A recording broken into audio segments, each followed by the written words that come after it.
Show എന്നാലും എനിക്കിതങ്ങ് വിശ്വസിക്കാൻ പറ്റുന്നില്ല. എനിക്കും. സരള എന്നാലും ഈ ചതി ചെയ്തല്ലോ. സരളെ താഴെ കടവിൽ നിന്ന് അക്കരെ കടവിലേക്ക് അലക്കൽ സ്പോട്ട് ചേഞ്ച് ചെയ്തത് അറിഞ്ഞില്ലേ താൻ? ഇവൻ ആരടാ? സരള പോയ സുശീല. ഞാൻ പറഞ്ഞു വന്നത് സൂണന്റെ മരണവാർത്ത. അത് വല്ലാത്തൊരു കഷ്ടായി പോയി. ഇന്നലെ അടക്കം ഇവിടെ കണ്ട് സംസാരിച്ചതാന്നേ. പയറ് പോലെ ചാടിപ്പോയ മനുഷ്യനാ.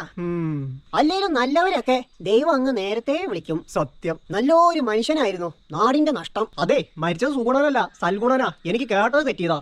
അപ്പൊ സുഗുണനോ? അവൻ ചത്തിട്ടൊന്നുമില്ല. എനിക്ക് അപ്പോഴേ തോന്നി ഇതേപോലെ ഒരു വൃത്തി കെട്ടവനെ ദൈവം എന്തിനാ നേരത്തെ വിളിച്ചെന്ന്. അല്ലേലും ദുഷ്ടന്മാരെല്ലാം ദൈവം പന പോലെ വളർത്തുന്നതാണല്ലോ.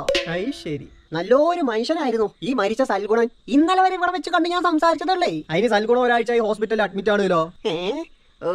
എന്നാ ഞാൻ മറ്റേ സാധനം ഇറക്കട്ടെ. ഏത്? അല്ലേലും നല്ലവരെയൊക്കെ ദൈവം നേരത്തെ വിളിക്കുന്നതാണല്ലോ. സത്യം പറയുന്നുണ്ട്. തനിക്ക് സൽഗുണനെ അറിയോ? എനിക്ക് സൽഗുണനെ അറിയില്ല, സുഗുണനെ അറിയില്ല. പിന്നെ ഒരു മരണവാർത്ത കേൾക്കുമ്പോ ഇതൊക്കെ ഒരു ട്രഡീഷണൽ കോമൺ ഡയലോഗ്സ് ആയതുകൊണ്ട് അങ്ങോട്ട് പറയന്നെ.